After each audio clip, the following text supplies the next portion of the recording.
I want to thank you for what you're doing, and I'm just so proud.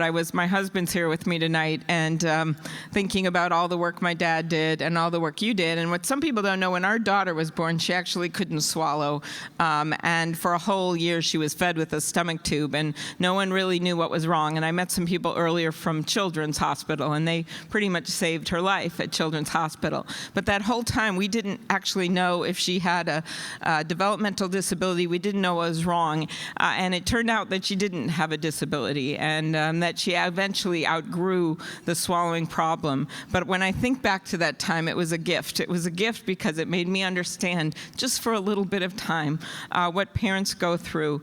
The gift of watching other parents with their kids, the gift of getting to know some of those kids when we were at Children's, and then the gift of getting involved in PACER and other organizations because of that experience. So I think I'll end with one little story about our daughter, who is now in her first year of college and called me last week to announce that Walt Whitman was repetitive.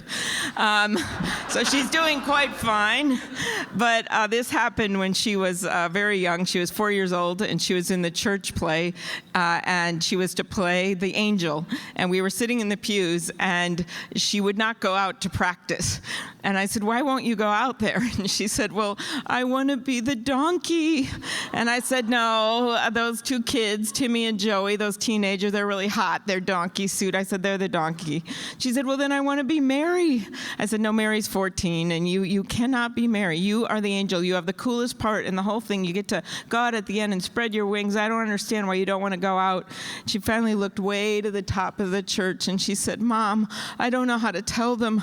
I don't know how to fly." And I looked at her that day and I said, "You know what, honey? Not all angels fly." And you are the guardian angels to these children. You are helping people that probably will never meet you. You know some of them are in your own family, some of them are your brothers and your sisters and your kids and your neighbors, but you know that the work you're doing tonight helps so many people that you will never even know. Thank you for giving them their wings to fly and being their guardian angels. Thank you.